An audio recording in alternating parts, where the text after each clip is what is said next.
They called it the Anubis experiment, a perfectly ominous name for its purpose: temporarily killing people in an insane attempt at contacting God.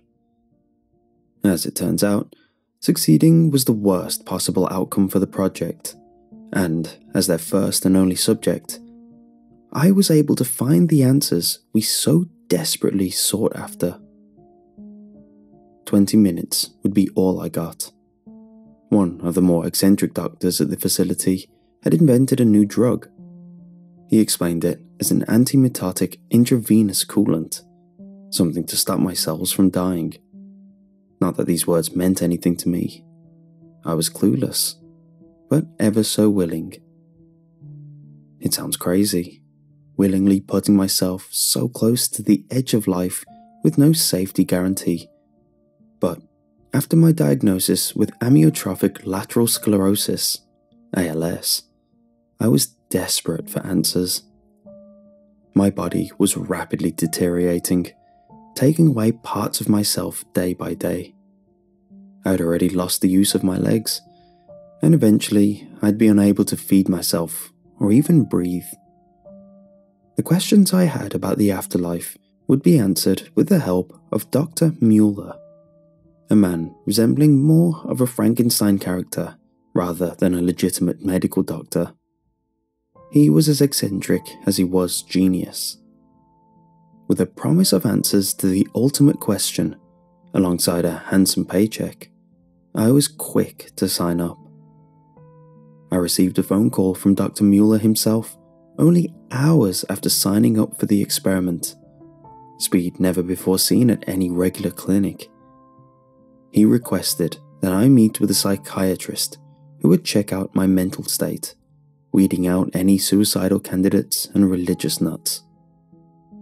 On the day of the experiment, I was hooked up to more cables than I had available skin service.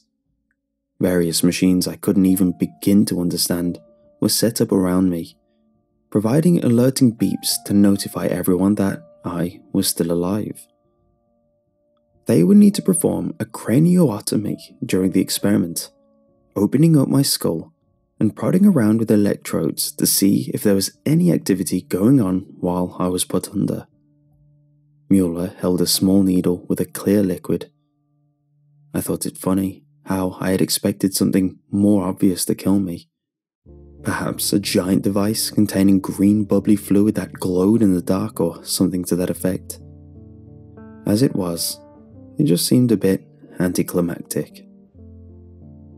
This is going to hurt a lot. This is your last chance to turn back, Mueller said, calmly, knowing full well I wouldn't give up. I had signed all the papers and was fully briefed on the procedure, the discomfort, the rehab, and the time I would spend being put under a microscope, having every aspect of my being investigated. Pain was not something I feared, but dying without answers would be pure torture. "But you already shaved my head," I joked. If I was going to die, I wanted my last words to at least be amusing ones. Nobody seemed to share that sentiment. Without further ado, they injected the substance into my arm. The second the liquid entered my veins, it burned like a colony of fire ants had crawled their way beneath my skin. Only a few seconds passed before my heart stopped. A moment of pain ensued, and then darkness. People always talk about the white, blinding light they see during near-death experiences, the ecstatic feeling of peace and being back with loved ones. That's not what I experienced. I simply floated around in an endless void, unhinged from the concept of time and space, not existing, nor worrying about getting back to life. Minutes, days, years could have passed, and after an eternity in the void, I was jolted further into the beyond.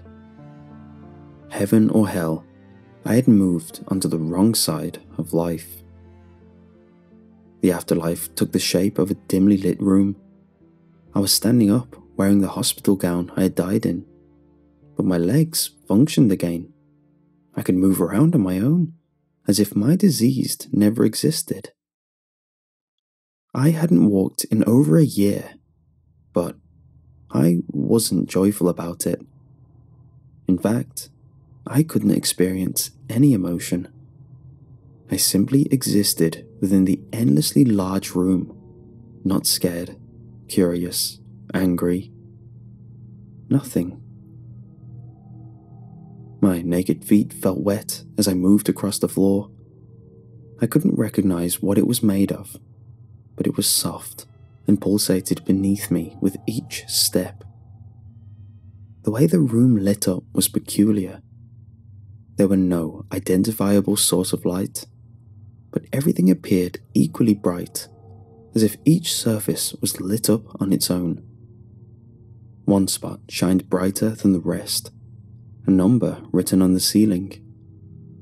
4,815,162,341.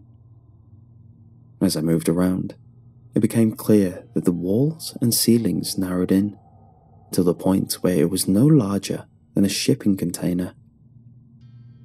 In the confusion, I hadn't noticed the singular piece of furniture decorating the place, a bizarre chair made of flesh and bones. In the chair sat a young boy, emaciated, barely clinging onto life. Black tendrils connected him to the surrounding environment, with peristaltic movements surging away from him. The whole place was feeding off the child. Being there and seeing such a weak representation of life almost made me forget that I had just been killed. Yet, I was unable to feel anything for the sickly-looking boy. "Hello?" I asked quietly. The child lifted his head towards me. His eyes were wide in a mixture of fear and surprise. How did he get here?" he asked in a shaking voice. I am not entirely sure. I think I'm dead." I stuttered back. The words felt unreal as I spoke them. My memory was hazy. I could vaguely recall the experiment I participated in and the lethal injection Mueller gave me, but it seemed more like a faint dream than a crucial part of my life. "You're one of them?" he asked nervously. "One of..." I couldn't finish. Somehow he knew what I was about to say. "You're not supposed to be here. They'll find us." He got up from the chair, tearing the tendrils as he broke free, a thick black liquid flowing out from each end. He seemed surprisingly agile, considering he consisted mostly of skin and bone. "We have to get out of here. If you found your way here, they could have followed you." "What? Wait, who are they?" "The creators." The boy pulled on my arm. His touch burned through my skin. I could feel the sensation of burning flesh, yet I couldn't feel the pain. Somehow, the imprint looked nothing like the hand that had touched me. It was a strange symbol I couldn't decipher. "Hurry!" We ran straight towards the wall, and as we approached, it simply retracted into itself, breaking apart to form a doorway. Like with the tendrils, black goo oozed from the tears. The hallways inside were dark and moist, with barely enough space for an adult to bend over to get through. For each step, and every time I leaned against the wall to support myself, it pulsated, twitching reflexively with any movement. After a short run, we eventually entered a room exactly like the first one, except the number now read 4,815,162,341. 162,342. Are we safe here? No, but it'll buy us some time. So, who exactly are we hiding from? Who are you? The child looked saddened by my question. I'm sorry, I did my best to hide you. Hide me? No, all of you. Humanity. What are you talking about? Shh. The child listened intently to the hallway we had just emerged from. The living wall was growing back over it, leaving no trace that a passageway had ever existed. Who are you? Without answering, the child grabbed my arm again, at exactly the same spot as before. Only this time, I could feel the burning sensation flowing through my veins, radiating up towards my neck. I felt joy unlike anything in my actual life, and suddenly, I knew what he wanted to tell me. For one moment, I both felt and knew everything. You are God? I half asked, half stated. That's just one of the many names bestowed upon me by my own creation, but I am not an infinite being like you believe. Why do you look like a child? Perception.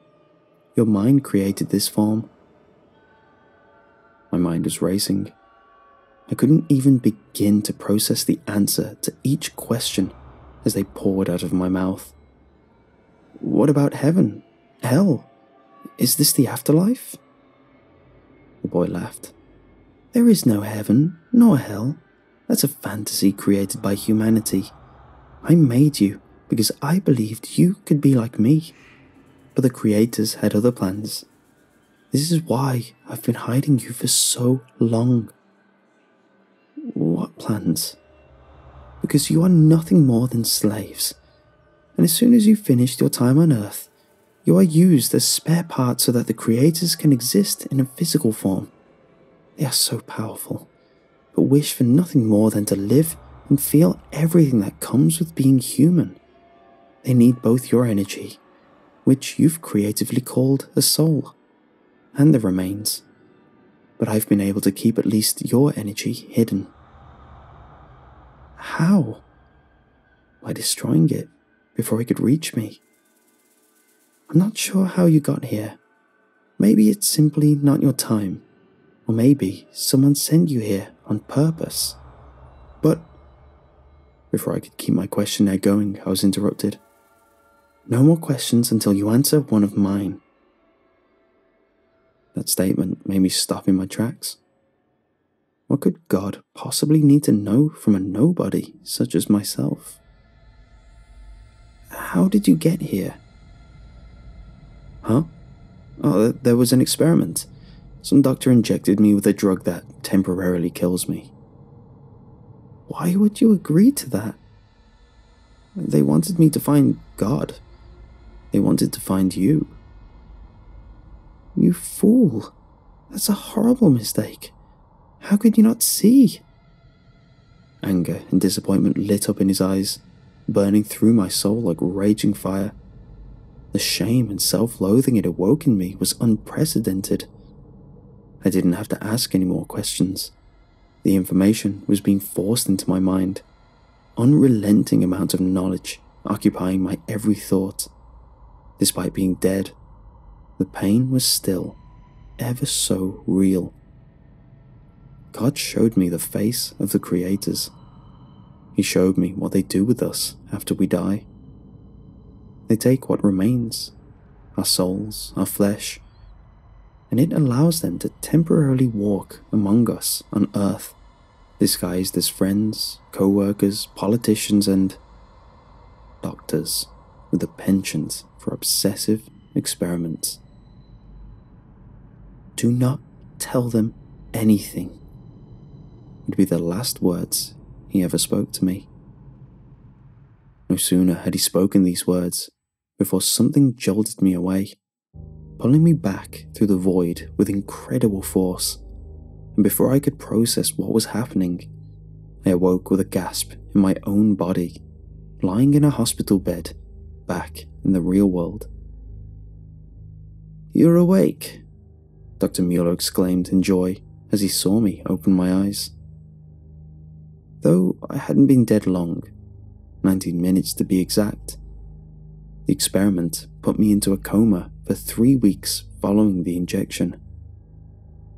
I didn't speak, just kept my mouth shut while I tried to figure out if it had all been a vivid nightmare. They did all sorts of cognitive tests during the next couple of days, making sure my brain hadn't melted due to the 19 minutes of death I experienced. Whatever their machines did, they detected a lot of activity while I was under. Things they wouldn't see in an average dead individual. For weeks after my physical health was established, they prodded and asked for anything. But I did as the child had told me. I kept silent, only providing unimportant details about what I saw. I told them there was a light, that I felt at peace, and all the other mumbo-jumbo people say at a near-death experience. Eventually, they gave up and sent me home, telling me they would stay in touch and to call if I could remember anything useful. Until I got home, I couldn't be sure whether the whole ordeal had been a creation of my own dying mind, or if it had truly happened. But one thing I brought back with me from the afterlife was the ability to walk. There's no cure for ALS, but somehow my body had healed. In fact, that didn't remain hidden for long. The miracle of regaining my ability to walk and all quickly gained some media attention, so I took what little money I saved up and started running, hoping that they, the creators, wouldn't find me. The only way to get away from them is to die, to let God destroy my soul. A year ago, I would have happily killed myself to escape whatever torture they have ready for me. But death has become a terrifying concept, because I know there's nothing left for us on the other side.